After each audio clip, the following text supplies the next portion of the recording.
যদি এমন হতো বনগাঁ লোকালে যাওয়ার সময় বসার জায়গা থাকতো, ট্রেনে উঠেও টিকিট কাটার মেশিন যদি থাকতো, যদি এমন হতো আমার বলার আগেই যদি সকলে তা বুঝতো, ভালো যেটা আমি ভাবি তারাও সেটা ভাবতো, বলার আগেই আদান প্রদান চাওয়া পাওয়া যত, ভাবনা যাহা তাই ঘটে যায় নিত্যদিনের মতো, উচ্চ নিম্ন বর্ণ কিংবা সম্প্রদায়ের ভেদাভেদ কিছুই যদি না থাকতো, কোনটা ভালো কোনটা মন্দ কেউ যদি না বুঝতো, জাতি ধর্ম নির্বিশেষে সবাই মানুষ হয়েই থাকতো। ডাক্তারেরা বিদ্যে নিত সেবা করার নেশায়, ট্রাফিক সার্জেন হাত দেখাতো পথ পেরোনোর পেশায়, ন্যায্য লোকে মূল্য পেত 100 দিনের পেশায়।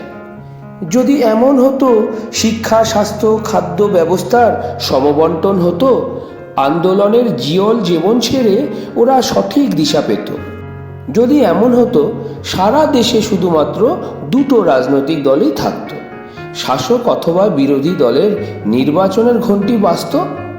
নির্বাচনটা যদি অনলাইনে হতো, জয় পরাজয় নিয়ে ঝগড়া বিবাদ কিছুই যদি না থাকতো, বিরোধীরা বিরোধ করত ভ্রষ্টাচারের কলস ভাঙত, অরাজকতার খোলস ছেড়ে নেতা নেত্রী কর্মীরা সব সমাজটা নিয়ে ভাবত, মন্ত্রীরা সব যে যার মতন প্রশাসন নিয়ে ভাবত, মহামন্ত্রীর পদক্ষেপে রাজ্য তথা দেশটা আমার উন্নয়নের জনজোয়ারে জাগত,